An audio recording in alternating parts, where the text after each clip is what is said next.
Palworld, is it a shameless Pokemon ripoff, or is it actually something a bit more? I think that the truth is definitely somewhere in between, but that doesn't mean that this game isn't incredible. From the number of hours that I played, I want to talk about this because there's been a lot of back and forth already online. You guys know how gamers do. When it comes to Palworld, is this game borrowing a little bit too much from Pokemon? Is it not? What does it do better? How it does certain things with the open world and the multiplayer and the graphics and the performance compared to something like Pokemon Scarlet and Violet? Well, I wanted to dive in as someone who's been playing Pokemon for decades now at this point, and recently played Pokemon Scarlet and Violet, all of the highs and lows with that, and now heading into Palworld at this point, a game that is clearly inspired by Pokemon. So we're going to jump into all of the details with this and what I think about the back and forth and the game itself, just how good is the actual game. But before we do,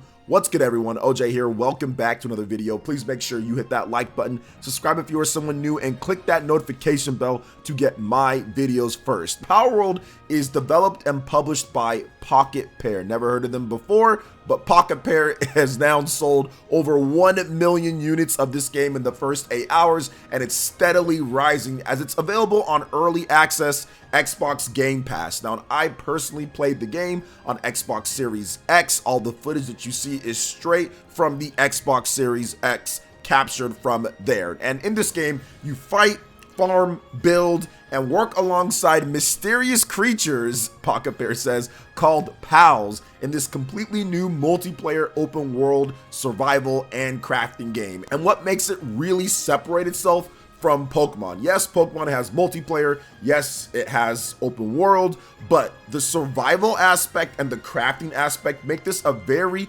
different style of game. And that's where I think if you really pinpoint it, Pokemon fans and Palworld fans and people arguing back and forth online, they're very different games and both of them can pretty much coexist, considering this game Palworld is more like a monster battling action RPG. It's inspired by Pokemon, and there's definitely some things we'll talk about that seems like it's completely ripping off Pokemon, but at the same time it's a completely different style of game. It's not turn-based, it doesn't have certain commands in terms of how Pokemon operates. Palworld operates as a straight up action RPG. You have your own player character. That character can level up alongside your pals in the game. You can put stats into strength and health and your stamina, and you can actually attack the pals in the game alongside the pals that you've already captured. So that's why I think that yes, there are many different types of monster capturing and battling games. We have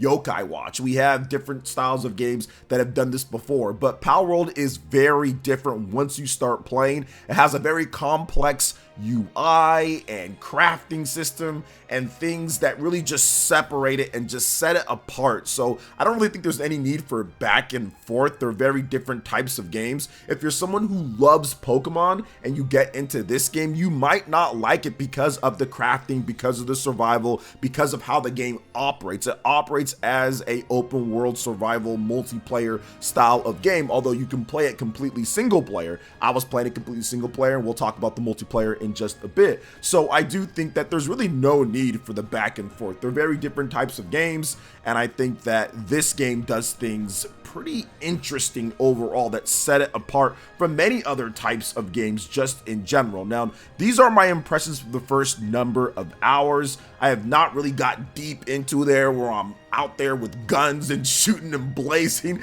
everything up when it comes down to it. Right now, I've been able to craft a couple of different things. I've got some armor, I've got a bow and arrow, I've got a club, I've got a pickaxe, I've got a torch. I've got some of the things that are just from the beginning of the game crafting.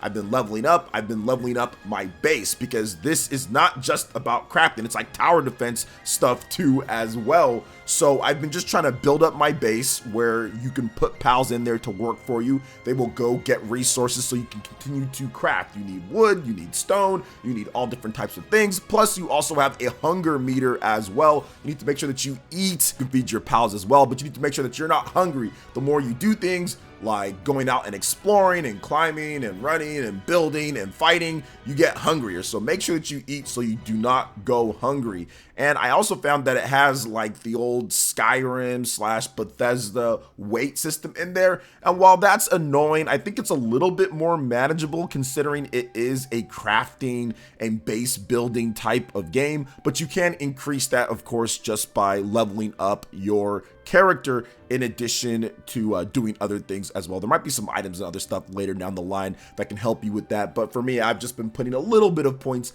into your strength, into your weight, more like it, to where you can carry more things. Now let's talk about the beginning. They drop you off, you're on this weird world, and then you go from there, and then you actually start up the tutorial. And the tutorial is interesting because it doesn't really tell you too much. It kind of just says, hey, this is what you need to do in the top right hand corner and do all that stuff. And I kind of had a little bit of growing pains figuring out the controls and everything, but there is an option in the menu to where you can go in and just say, hey, okay, here's how you do this, this, and this. So I did appreciate that. The base building was interesting because you kind of just stumble into it. You have these technology points and you get technology points whenever you level up. And then from there, based on what tier you're on, you could unlock different things to craft and to build. And that really was interesting because once again, it kind of just tells you, hey, maybe you can do this. Now you have to press different buttons to access different things. You have to have a workbench. You have to have a repair bench. You have to have repair things to repair your house. There's just so many factors in this game. But let's talk about the interesting thing here that I think a lot of you guys want to talk about, and that's the combat in the game and exactly how does it work. And I found this one to be the most interesting thing with combat because it's funny. I was going through and I was playing the game, and at first I'm just punching everyone, right? I'm just punching the different pals out there, but I crafted weapons. And then you start using those weapons. Then you have to make your Pokeball equivalent there, your Paldium Spear or whatever it's called. And you have to just make sure that you wait till you can catch them. And it gives you a percentage chance of how much you can catch them based off of how much damage you've done, or maybe even status ailments or other things as well. So I found that to be pretty cool. When you have different pals in your team, they all have different types of skills. Even if you have the same type of pal, they can have a different skill. So it's worth mixing and matching and seeing what you can do. Some of them even have like a fluffy shield where you can use your pal as an actual shield against attacks, which is just funny, but at the same time almost seems like this game is meme-ish at times, because I even heard, now this is something that I saw online, that you can capture other people in the game or capture people in the game as well, which is just absolutely insane. But this game almost seems like some type of crazy meme of it. Now they said around 100 pals so far. I've been going through, there's a lot of repeat at the beginning, but it gets more crazy as you go along from what I've seen. But yeah, the pals are interesting. They've had different attack patterns, they do different types of things, and while you can clearly tell that the game is definitely like early access, they're still kind of fleshing out and building what they want to do in this game, the animations, the combat, and everything. I can see that there is a strong nucleus and foundation for this to be a successful game going forward. The combat is just fun enough. I think that it's just varied enough with the different pals that you have. You have access to all of them in terms of in your party at a time. You have a huge pal base or Pokemon center that you can build, and you can have them do different things. So I think that it builds a great combat flow, but then also a great economy around capturing different pals, putting them to work, getting different resources, and getting better yourself as you craft better armor, better weapons, and better ways to catch the pals. So I did find quite a bit of enjoyment in the combat and the building and crafting aspect. It is a huge time sink. This is definitely one of those games to where you're going to have to do quite a number of things and spend a lot of time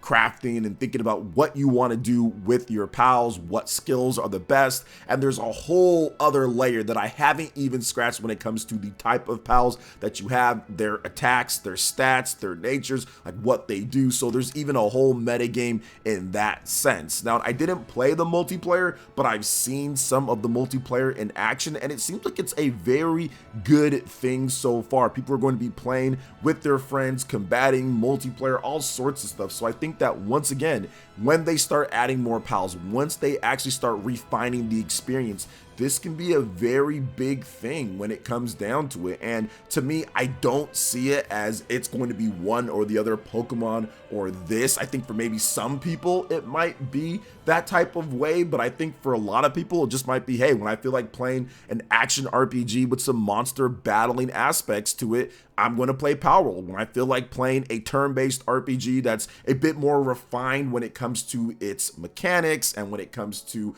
the multiplayer in terms of just like how the competitive aspect works. Pokemon has been doing this for decades at this point, right? So it's a bit more refined and better than what Palworld does, but I think that it's a solid base for Palworld. But I do want to talk a little bit about the controversy with this, because I went online and I've seen people talking about it back and forth, and it's interesting because it seems to be like there's kind of two camps that are being very loud about it. There's like the people that are saying they're stealing, look at this, it's AI generated and they're doing some NFT stuff and they're doing all these different things, and some of these designs are way too close to Pokemon. And then I see other people saying, well, I don't care about that. Pokemon, Nintendo, they're making crappy games, so if somebody else is gonna spoof or parody this or whatever the case is, allow them to do it. And I understand both sides overall. I fall right here in the middle as someone who's just a gamer, and I'm just looking at it from that aspect. I see that they definitely took a bit too much inspiration from some of the different designs,